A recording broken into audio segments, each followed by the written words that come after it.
वासुदेवाय हरि वासुदेवाय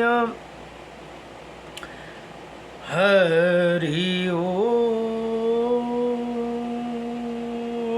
श्री स्वस्तिक श्री गणेशाय नमः।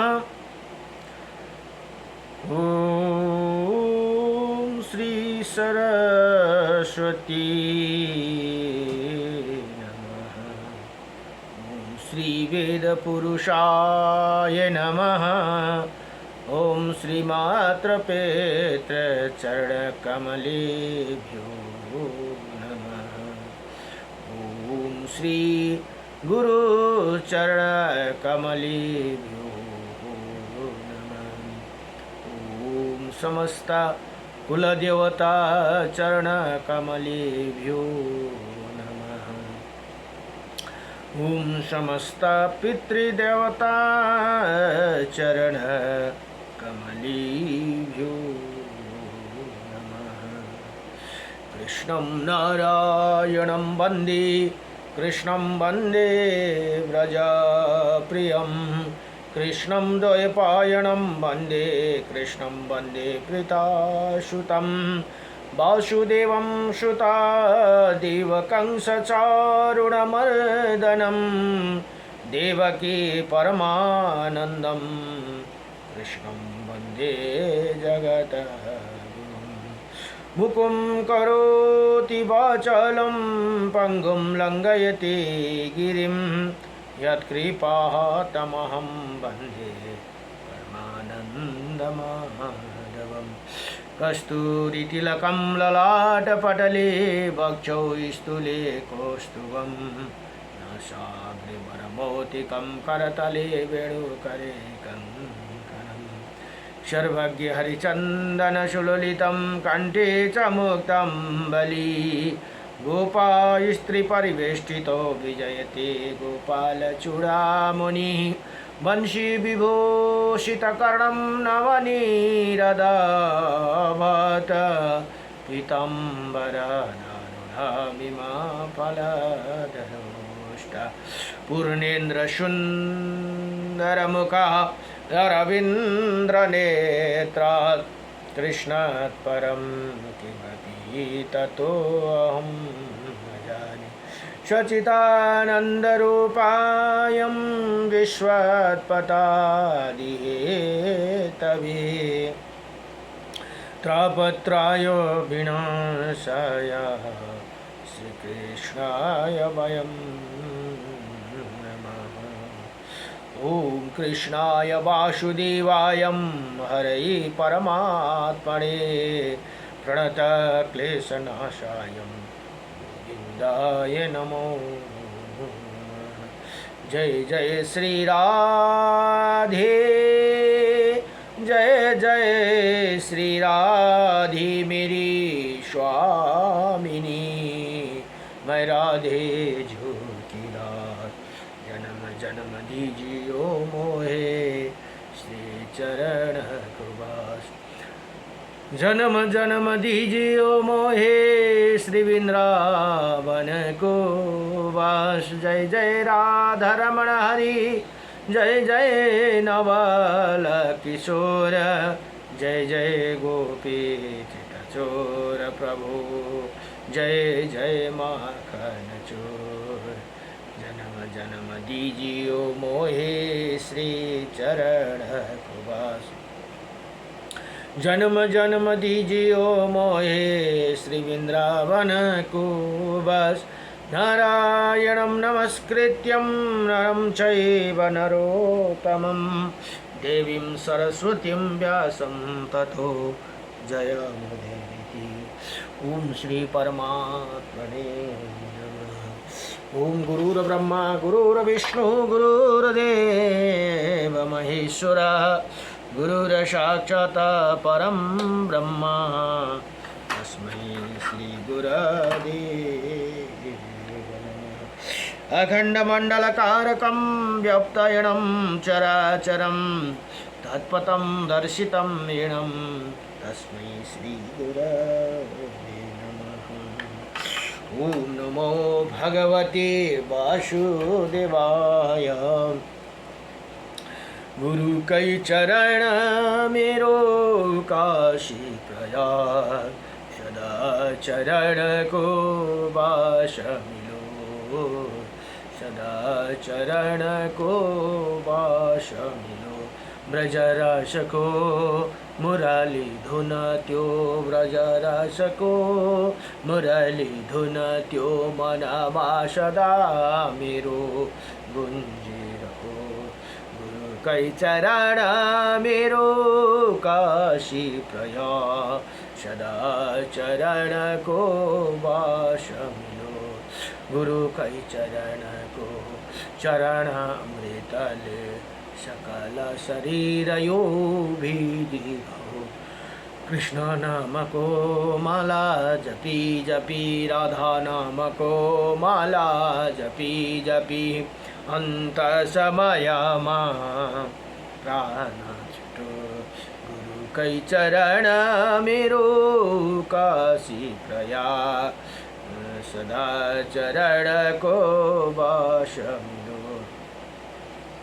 प्रेम को बाती बन्ना सकूं प्रभु ज्ञान को ज्योति बलि रहो भक्त हमी चरण कदाशी भक्त हमी प्रभु कदाशी कृपा दृष्टि सदै रही रहो कृपा दृष्टि सदै रही ओम श्री परमात्मने नमः।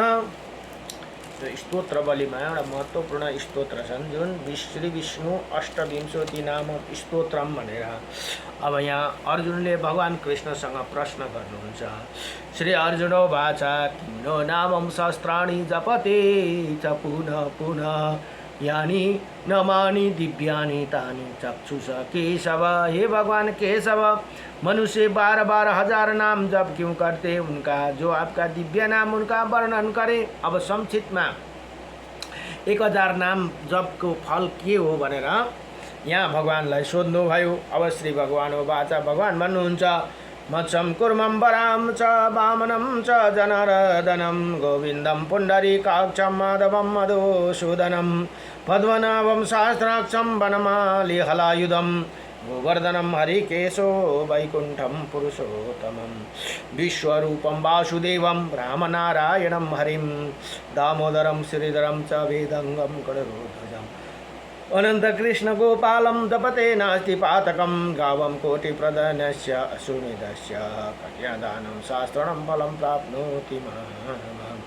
अमावास्यया पूर्णिमास्याम् एकादशं तथैव च सन्ध्याकाले स्मरे नित्यं प्रातःकाले तथैव च मध्याह्ने च जपे नित्यं सर्वैः पापप्रमुच्यते। हे अर्जुन, यी नाम जप गर्ने पुरुषका भित्र पाप नै रहथे। ले करोड गौदान गरेको फल प्राप्त गर्दछन् भने 100 अश्वमेध यज्ञ र 1000 कन्यादान गरेको फल प्राप्त गर्दछन्। औँसीमा पूर्णिमा तथा एकादशी तिथि नभए प्रतिदिन स्वयं प्रातः एवं मध्याह्नको समयमा यिन नाम स्मरण पूर्वक जप गर्नेवाला पुरुष सम्पूर्ण पाप से मुक्ति हुन्छ भनेर यहाँ बताउनुहुन्छ। नमो भगवते वासुदेवाय।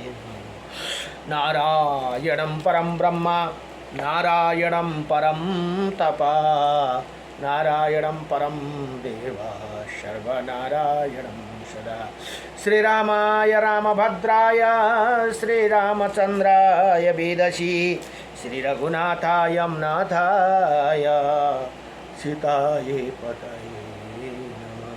जय जय लक्ष्मी नारायण भगवान को, जय जय राधा रमण भगवान को, जय जय सीतारामचंद्र भगवान को, जय जय उमापति शंकर भगवान को। आए काछौ इस जगतमा सबले लिनोस् हरि का नाम मुदास योगनाथ को सबमा राधे राधे। र अहिले ब्रह्मा पुराण अध्ययन हुँदैछ र ब्रह्मा पुराणको आज 69 अध्यायमा पुगेको छौँ। जम्मा आज 69 अध्यायमा अब कंडू मुनि का चरित्र और मुनि पर भगवान पुरुषोत्तम की कृपा भनेर यहाँ बताउनुहुन्छ। यसमा संवाद चाहिँ नारद मुनिले प्रश्न गर्नुहुन्छ भने ब्रह्माजीले उत्तर दिनुहुन्छ। अब यहाँ ब्रह्माजी भन्नुहुन्छ हे मुनिवरौ। अच्छा, यसमा चाहिँ सप्त ऋषिले पनि प्रश्न गर्नुहुँदैछ है सँगसँगै। हे मुनिवरौ भनेर यहाँ ब्रह्माजी भन्नुहुन्छ पुरुषोत्तम क्षेत्र सम्पूर्ण जीवों के लिए सुखदायक है। जो पुरुषोत्तम क्षेत्र भनेर मैले हिजो पनि बारम्बार भने, पुरुषोत्तम क्षेत्र भनेको जहाँ जगन्नाथ भगवान हुनुहुन्छ उहाँलाई त्यहाँ त्यस जग्गालाई पुरुषोत्तम क्षेत्र भनेर भनिन्छ। जीवन के लिए सुखदायी वो धर्म अर्थ काम और मोक्ष चारों पुरुषार्थों का फल देने वाला है। उसी तीर्थ को कंडू नाम का एक महातेजस्वी मुनि रहता था रहा करती थी, जो परम धार्मिक सत्यवादी पवित्र जितेंद्रिय और समस्त प्राणियों के हित के तत्पर रहने वाला थी। उन्होंने ही इंद्रियों को जीतकर क्रोध पर अधिकार प्राप्त कर लिया था। वो वेदांगों के परमगत विद्वान थे और भगवान पुरुषोत्तम की आराधना करके उत्तम सिद्धि प्राप्त हो चुके थे। उनके सिवा और भी बहुत से मुनि वहाँ उत्तम व्रत का पालन करते हुए सिद्धि हो चुके हैं भनेर यहाँ भन्नुहुन्छ। मुनियों ने पूछा ये सुधा ये साधु शिरोमणि कंडू कौन थे, वो उन्हें किस प्रकार का ये परम गति प्राप्त की, हम उनका चरित्र सुनना चाहते हैं, बताइए भनेर यहाँ अब ऋषि मुनिहरूले सोध्नुहुन्छ। व्यासजी यहाँ बताउनुहुन्छ हे मुनिवरौ, हे मुनीश्वरौ, कंडू मुनि की कथा बड़ी मनोहर है। मैं संक्षेप में कहूँगा, सुनो।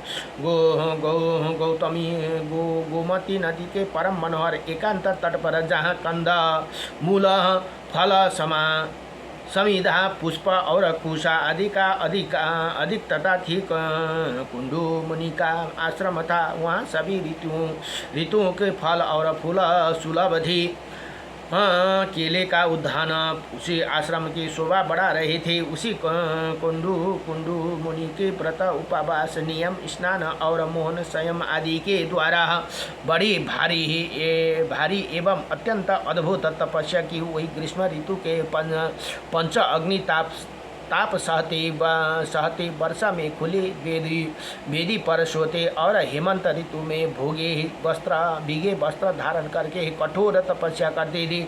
मुनि की तपस्या का बढ़ता हुआ प्रभाव देखकर देवता गंधर्व सिद्धि और विद्याधरों बड़ा विस्मय हुआ। वो कहने लगे इनका महान धैर्य अद्भुत है, इनकी कठोर तपस्या नितांत आश्चर्यजनक है। उन्होंने तपस्या में स्थिति देखा। इंद्र सहित संपूर्ण देवता उनके भय से व्याकुल हो आपसे परामर्श करने के लिए वहीं वो उनकी तपस्या में विघ्न डालना चाहते थे भनेर यहाँ बताउनुहुन्छ।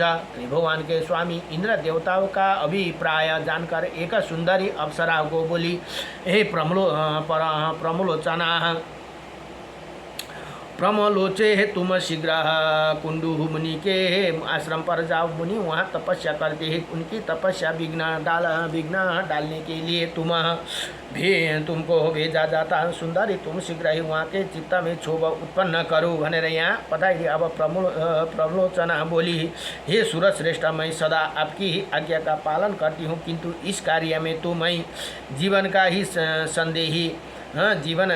ही संदेहित मैं मुनिवर कंडू से बहुत डरती हूँ। वो परमाचार्य व्रत के पालन में स्थिति है, अत्यंत उग्र है, उनकी तपस्या बहुत तीव्र है। वो अग्नि को सूर्य के समान तेजस्वी है और मुझे अपनी तपस्या में विघ्न डालने आयु ही जानकर परम तेजस्वी कुंडू मुनि ही कुपित हो उठे और दूसरा शाप देंगे। ये सुनकर इंद्र ने कहा, हे सुंदरी, मैं कामदेव ऋतुराज वसंत और दक्षिण समीरा के तुम्हारी सहायता में देता हूँ। इन सबको साथ उस स्थान पर जाओ जहाँ वो महामुनि रहते ही। इंद्र का ये कथन सुनकर मनोहर नेत्र वाले प्रमोलोचना कामदेव आदि सबै आकाश मार्ग से कुंडू मुनि के आश्रम पर गई। वहाँ पहुँचकर उसने एक बहुत सुंदर वन देखा। तीव्र तपस्या में लगे हुए परम पाप रहित मुनिवर कुंडू भी आश्रम पर ही दिखाई दिए प्रमोलोचना और कामदेव आदि देखा। वो वन नंद वन के समान रमणीय था। सभी ऋतुओं में विकसित होने वाला सुंदर पुष्प उसकी शोभा बढ़ा रही थी। बताउनुहुन्छ नाना प्रकार के पंक्षी वृक्षों पर बैठकर अपने श्रावण सुखद कलावारों से उसे वन को मुखरित कर रही थी। अप्सराओं ने क्रमशः संपूर्ण वन के निरीक्षण किया। उसी परम अद्भुत मनोहर कानन की शोभा देखे उसे नेत्र आश्चर्य से चकित हो उठे। भनेर यहाँ बताउनुहुन्छ उसने वायु और कामदेव और बसंत से कहा, अब आप लोग पृथक पृथक बने को अलग अलग मेरी सहायता करो। उन्होंने बहुत अच्छा कहकर स्वीकृति दे दी। तब प्रमोलोचना बोली, अब मैं मुनियों को पास जाऊंगा जो इंद्रिया रूपी आश्रय से जुटे हुए देह रूपी रथ को सारथी बने हुए उन्हें आज काम बाण से आहत करके ऐसी दशा को पहुंचा दूंगी कि मन रूपी बागडोर उन्हें काबू से बाहर हो जाएंगे। इसी प्रकार उन्होंने आगे सारथी सिद्धि कर दिखाऊंगी। ये कहकर वो उस स्थान की ओर चले दिए जहाँ मुनि ही निवास करती थी। मुनि की तपस्या के प्रभाव से वहाँ के हिंसक जीव अभी शांत हो गए थे। नदी के तट पर जहाँ कोयल की मीठी तान सुनाई देती थी वो ठहर गई। थोड़ी देर तक वो सब खड़ी रह गई और खड़ी रह गई। फिर उसने संगीत छेड़ दिया। इसी समय बसंत ने भी अपनी पराक्रम दिखाया। समय नहीं होने पर भी समस्त कानून मधु ऋतुओं की मनोहर शोभा छा गई। कोकिला की काकली से मधुरिया की वर्षा होने लगी। मलय वायु मनोहर सुगंध लिए मंद मंद गति से बढ़ने लगी। अब वही छोटे बड़े सभी वृक्षों को पवित्र पुष्प धीरे धीरे भूतल पर गिरने लगे। काम के अपने फूलों का बाण संभाला और मुनि ने समीप जाकर उन्हें मन को विचलित कर दिया। संगीत को मधुर ध्वनि सुनकर मुनि को मन बड़ा आश्चर्य हुआ। वो काम बाण के अत्यंत पीड़ित हो जहाँ सुंदरी अप्सरा गीत गा रही थी वहाँ गए। मुनि ने अप्सरा को देखा और अप्सरा ने भी मुनि पर को दृष्टिपात किया। उनके नेत्र आश्चर्य से खिली गए। चादर खिसकर गिर गए। मुनि के मन में भी विकालता छा गई और उनके शरीर में रोमांच हो आया। वो पूछने लगी, हे सुंदरी तुम कौन हो? किसकी हो? तुम्हारी मुस्कान बड़ी मनोहर है। हे शुभ्र तुम मेरे मन को मोह लेती हो। हे सुमध्य आप सच्चा परिचय दो भनेर यहाँ ती ऋषि मुनिले सोद्धछन्। अब प्रमोलोचना बोली, हे मुनि मैं आपकी सेविका हूँ और मैं फूल लेने के लिए यहाँ आई हूँ। शीघ्र आज्ञा दीजिए कि मैं आपका ये क्या सेवा करूँ। अप्सरा की ये बात सुनकर मुनि को धैर्य टूट गया। उन्होंने मोहित होकर उसका हाथ पकड़ लिया और उसके साथ लेकर अपनी आश्रम में प्रवेश किया। ये देखकर कामदेव वायु और बसंत कृत्य हो जैसे आए थे वैसे उसी प्रकार स्वर्ग में लौट गए। वहाँ पहुँचकर उन्होंने इंद्र से प्रमोलोचना और मुनि की सारी चेष्टा का सुनाई। सुनकर इंद्र और संपूर्ण देवता चित्त प्रसन्न हो गए। अब कुंडू ने अप्सरा के साथ आश्रम में प्रवेश करते ही अपना रूप कामदेव के समान मनोहर एवं तरुण बना लिया। दिव्य वस्त्र एवं आभूषण धारण कर लिया। देखने में उन्हें अवस्था 16 वर्ष की जान पड़ती थी। मुनि की वो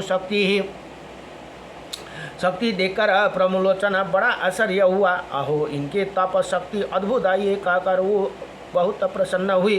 अब ये कुंडू मुनि स्नान संध्या जप होम स्वाध्या देव पूजन व्रत उपवास नियम और ध्यान सब छोड़कर रात दिन उसी के साथ विहार करने लगे। इसी में वो आनंद मानते थे। उनका हृदय कामदेव के वशीभूत हो गया था। अतः वो अपनी तपस्या की हानि नहीं समझ पाते। इसी प्रकार कुंडू मुनि उसके साथ संसारिक विषय भोग में आसक्ति हो गए। भनेर यहाँ भनौँ 100 से कुछ अधिक वर्षों तक मंदाराचल की गुफा में पड़े रहे। एक दिन प्रमोलोचना महाभाग कुंडु मुनि के कहा, हे ब्राह्मण, अब मैं स्वर्ग में जाना चाहती हूँ, आप प्रसन्न होकर मुझे जाने की आज्ञा दे। मुनि का मन तो उनमें आसक्त हो रहा था। उनके इसी प्रकार पूछने पर वो बोले, कल्याणी, कुछ दिन और ठहरो। तब उसने पुनः 100 वर्ष के कुछ अधिक काल तक उन्हीं कुंडु मुनि के साथ विषय भोग। तदंतर उसने पुनः जाने की आज्ञा मांगी, किंतु मुनि ने स्वीकार नहीं किया। अतः उसने लगभग 200 वर्ष और ठहरना पड़ा। वही जब उसने देवलोका में जाने की आज्ञा मांगी, तब उसे वो ये उत्तर देते थे कि कुछ दिन और ठहरो। प्रमलोचना एक तो मुनि के शाप से डरती थी, दूसरे उसमें दक्षिणा नायक की स्वभाव उदारता थी, और तीसरे वो प्राणायाम भंगी की पीड़ा को जानती थी और इसीलिए मुनि को छोड़ ना सकी। महर्षि काम भोग में आसक्त होने दिन रात उसे साथ रमण करते और किंतु तृप्त नहीं हुई। उसके प्राप्ति नित्य नूतन प्रेम बढ़ता गया। एक दिन कुंडु मुनि बड़ी उतवाली के साथ आश्रम से बाहर जाने लगे। अप्सरा ने पूछा, कहाँ चले? मुनिवर उत्तर दिया, हे सुबह दिन बीत चला है, संध्या उपासना कर लूँ, नहीं तो कर्म का लोप हो जाएगा। प्रमलोचना बड़ी प्रसन्न हुई। उन्हें हंसकर पूछा, सब धर्मों के ज्ञाता महात्मा जी, क्या आज ही आपका दिन बीता है? आपकी बात तो सुनकर किसी आश्चर्य न होगा। अब मुनि बोले, कल्याणी, अभी प्राप्त काल ही तो तुम्हें इसी नदी को सुंदर तट पर आई हो। उसी समय मैंने तुम्हें देखा, परिचय पूछा और तुम मेरी ही साथ आश्रम में आई। अब ये दिन बीत गए और ये संध्या का समय उपस्थित हुआ। ये परिहास किसी लिए सच्ची बात बताओ। अब हेर्नुहोस् त यहाँ 200 वर्ष बितेपछि मात्रै उनलाई याद आएर सन्ध्या भयो भनेर, बिहान बेलुकाको सन्ध्या भयो भनेर। यहाँ प्रमोलोचना भन्दछिन्, हे ब्राह्मण, ये ठीक है कि मैं प्रातः काल ही आई थी, इसी में तनिक भी मिथ्या नहीं है, किंतु आज तो सैकड़ों वर्ष बीत गए। ये सुनकर मुनि को बड़ा भय हुआ। उन्होंने विशाल नेत्र वाले अप्सरा से पूछा, हे भीरू, बताओ, हाँ तो सही, तुम्हारे साथ निरंतर रमण करते हुए अब तक मेरी कितना समय बीता हो? प्रमलोचना बोली, हे मुनि, मेरे साथ आपके 907 वर्ष और 6 महीने और 3 दिन बीतिए है भनेर यहाँ यसरी बताइदिनु हो। ऋषि ने कहा, हे सुबह, क्या ये सत्य कहती हो कि अथवा परिहास की बात है? मुझे तो ऐसी जान पड़ती है कि तुम्हारे साथ एक ही दिन रहा हूँ। अब प्रमलोचना बोली, हे ब्राह्मण, आपके समीप मैं झूठ कैसे बोलूँगी, विशेष ऐसे अवसर पर जबकि आप धर्म का मार्ग का अनुसरण करते हुए पूछ रहे हैं। अप्सरा की बात सुनकर मुनि को बड़ा कष्ट हुआ। ये स्वयं ही अपने निंदा करते हुए बोले, हाय हाय, मुझे दुराचारी धिक्कार है, हाय मेरी तपस्या नष्ट हो गई। ब्रह्मा बेताओं का जो धन है वो चला गया और मेरे विवेक का भी छीन गया। जान पड़ता है कि मनुष्य को मोह में डालने के लिए ही किसी ने युवती नारी का सृष्टि की है। मुझे तो अपने ही मन को जीत कर क्षुधा, पिपासा, राग, देश और जरा मृत्यु, इन 6 उर्मियों से अतीत ब्रह्म का ज्ञान प्राप्त करना चाहिए। इसके विपरीत जिसे मेरी ऐसी दुर्गति की है, उसी काम रूपी महान ग्रह को धिक्कार। ये काम नगर ग्रामों में ले जाने वाला मार्ग है, नरक ग्राम में ले जाने वाला मार्ग है। इसे आज मेरे संपूर्ण वेदों के स्वाध्याय, व्रत और समस्त साधनों पर पानी फेर दिया भनेर यहाँ यसरी अब ऋषि यसरी विस्मत गर्नुहुन्छ। इसी प्रकार स्वयं में अपनी निंदा करते हुए धर्म के ज्ञाता मुनि पास ही बैठी हुई उसी अप्सरा से बोली, हे पापिनी, तेरी जहाँ इच्छा हो चली जा। तुम्हें जो करना था उसे तुम पूरा कर लिया। मैं तुझे अपने क्रोध की प्रचंड आग से जो भस्म नहीं करता, इसी के कारण वो सत्य पुरुष की मैत्री 7 पग एक साथ चलने से ही हो जाती है। मैं तो तेरे साथ चिरकाल तक निवास कर चुका हूँ, अथवा तेरी क्या दोष है, तेरी क्या हानि करूँ? सारा दोष तो मेरा ही है, क्योंकि मैं ऐसे निकला। तू तो इंद्र का प्रिय करने के लिए आई थी और मेरी तपस्या सत्यानाश कर चुकी हो। अपने कटाक्ष को महामोहमया मंत्र से तुमने मुझे घृणित बना दिया। अरे जब जा चली जा भनेर यहाँ अब ती उसलाई बताउँदछन्। इसी प्रकार मुनिवर कुंडो ने जब क्रोधपूर्वक उसी फटकारा तब वो कांपती हुई आश्रम से बाहर निकली और आकाश मार्ग में जाने लगी। उसे अंग अंग से पसीने को बूंद निकली रही थी। वही वृक्षों से पल्लव उन्हें पोषती जाती थी। ऋषियों ने उसी उदर में जो गर्भ स्थापित किया था वही पसीने के रूप में ही बाहर निकल गया। वृक्ष ने उसी स्वादी स्वेद बिंदु को ग्रहण किया और वायु ने इसी सब एकत्रित करके एक गर्भ का रूप दिया। फिर चंद्रमा ने अपने अमृतमय किरण को उसी गर्भ को धीरे धीरे पुष्टि किया। उसी से मारिसा नामक की कन्या उत्पन्न हुई भनेर यहाँ बताउनुभयो। जो वृक्षों की पुत्री कहलाती भनेर यहाँ बताउनुभयो। ती ऋषिका एक्चुअली ऋषिका थिए, तर त्यो ऋषिका जुन प्रिय थियो त्यो चाहिँ पसिनाको रूपमा गरेको हुनाले वृक्षले त्यो ग्रहण गरेका कारणले यो मारिसी नामका पुत्री वृक्षों की पुत्री कहलाई भनेर यहाँ भन्नु। उसी नेत्र बड़े मनोहर थे। वही प्रचेताओं की पत्नी और दक्ष की जननी हुई भनेर यहाँ बताउनु भयो। जननी भनेको माता।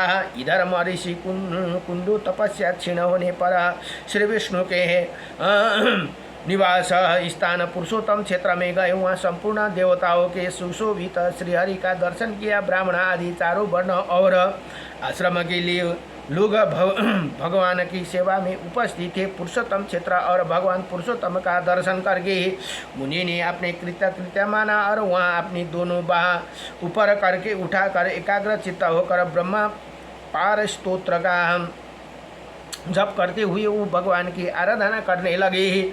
अब मुनि बोले, हे व्यास जी, हम पर कल्याणमय ब्रह्मा पार स्तोत्र का श्रवण करना चाहिए, जो जिसका जप करते हुए कुंडू मुनि ने भगवान विष्णु की आराधना की। व्यास जी का भन्नुहुन्छ, भगवान विष्णु सबसे परम अंतिम प्राय ही अपार भव सागर को पार उतारने वाला पर शब्द वाच्य आकाश आदि पंच महाभूतों से वो परमात्मा स्वरूप वेदों की भी पहुँच से परे होने के कारण उन्हें ब्रह्म पार कहते हैं और दूसरों के लिए पारस स्वरूप है। उन्हें पाकर सब प्राणी सदा के लिए पार हो जाते हैं। वही परे इंद्रिय मन आदि अगोचर है, सबके पालक और सबको कामना पूर्ण करने वाला। वही कारण स्थिति होते भी हुए वे स्वयं की कारण है।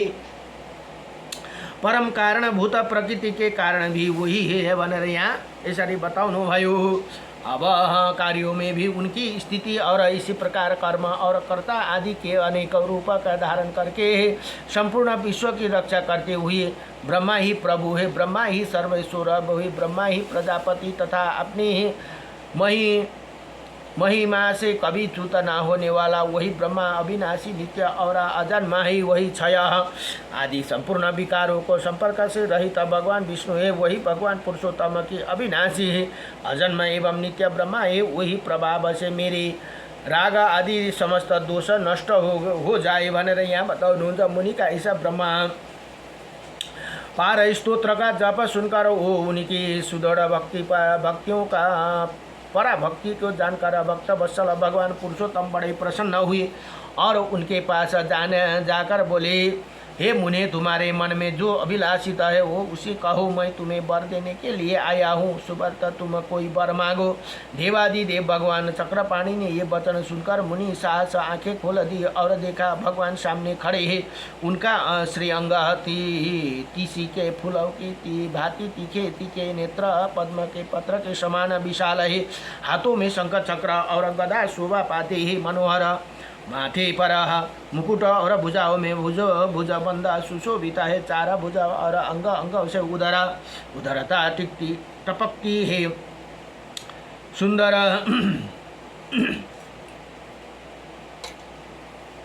सुंदर सिर पर पीताम्बर शोभा दे रहे हैं।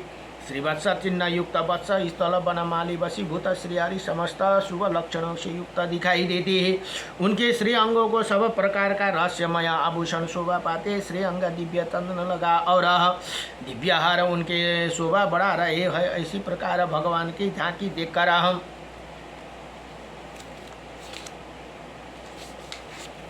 झांकी देखकर हम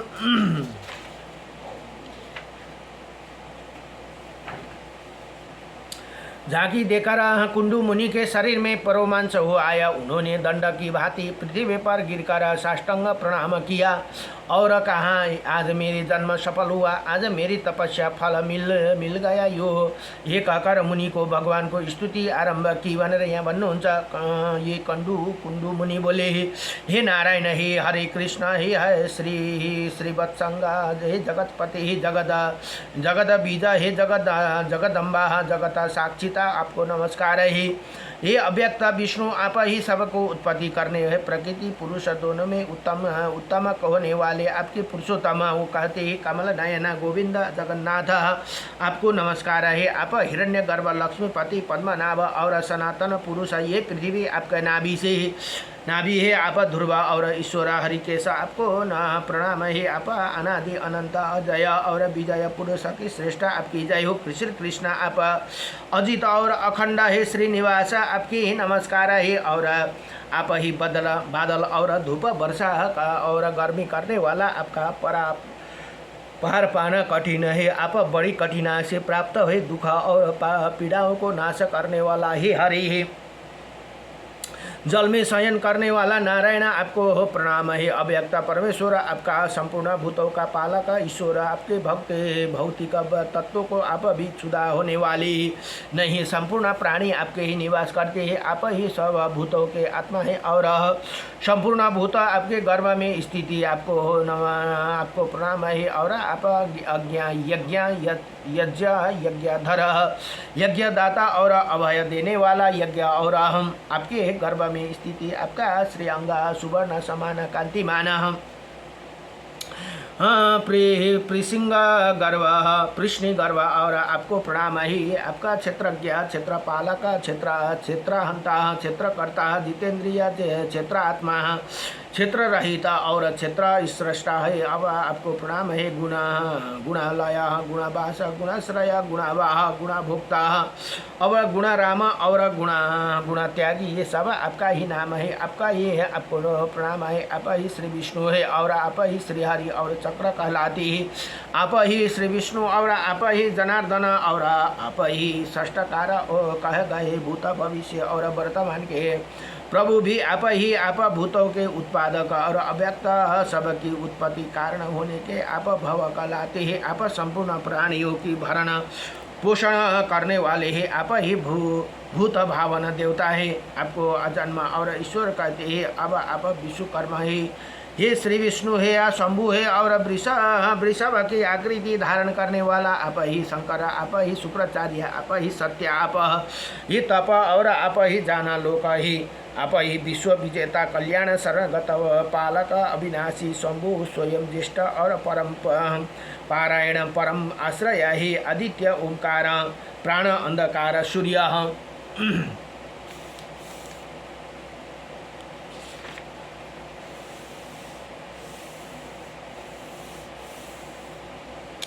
मेघ सर्वत्र विख्यात तथा देवताओं के स्वामी ब्रह्मा भी आप ही। ऋक यजुर साम आप ही। अब आप ही आत्मा माना गए। आप ही अग्नि, आप ही वायु, आप ही जल और आप ही पृथ्वी। सृष्टा, भक्ता, होता, हव्य, यज्ञ, प्रभु, विभु, श्रेष्ठ, लोकपति और अच्युत आप ही है। सबको दृष्टि और लक्ष्मीवान आप ही। सबका दमन करने वाला, शत्रुओं को नाशक आप ही। और आप ही रात्रि में विद्वान पुरुष आए कि आपकी ही वर्षा करते हैं। आपका ही काल काष्ठ मूर्त क्षण और लव सब आपका ही स्वरूप है। आप ही बालक आप ही वृद्ध और आप ही पुरुष, स्त्री और नपुंसक है। आप ही विश्व की उत्पत्ति स्थान और आपका ही सबको नेत्र है। आप ही स्थाणु स्थिर रहने वाला और आप ही शुचि श्रवा पवित्र यश वाले अब आपके ही सनातन पुरुष है, आपका कोई जीता नहीं सकता। अब इंद्रियों को छोटे तो इंद्र को छोटे भाई उपेंद्रिय और सबसे उत्तम आप संपूर्ण विश्व के सुख देने वाला वेदों को अंग से आप ही आप अविनाशी वेदों को भी वेद ज्ञ तत्व हो ज्ञ धाता विदाता और समाता रहने वाला आप जल राशि समुद्र और आप ही उसके मूल है, आप ही दाता और आप ही वसु और विद आप ही धृति और इंद्र का आप ही सबसे आलोचना गाँव के नेता आप ही गरुड़ और आप ही आदिमान है और आप ही संग्राम लघु और आप ही परम महान। आप ही अपने मन को बस में रखने वाला, अपनी ही माया महिमा से कभी च्युत ना होने वाला, अभी आप ही आप यम और नियम को आयु आया आप प्रसु उत्पन्न शरीर वाले और चतुर्भुज ये उत्पन्न अंतरात्मा और परमात्मा भी आप ही कहलाते हैं। अब गुरु और गुरुतम है वाम और दक्षिणा भी आप ही है भनेर यहाँ बडो दिव्य प्रार्थना गर्नुभयो। ओम नमो भगवते वासुदेवाय यति भनेर लामो रहेछ यो 69 अध्याय। अब फेरि अर्को पालीमा नमो भगवते वासुदेवाय कृष्णाय वासुदेवाय हरे परमात्मने प्रणत क्लेशनाशाय गोविंदाय नमो नमः। श्री कृष्ण गोविंद हरे मुरारी हे नाथ नारायण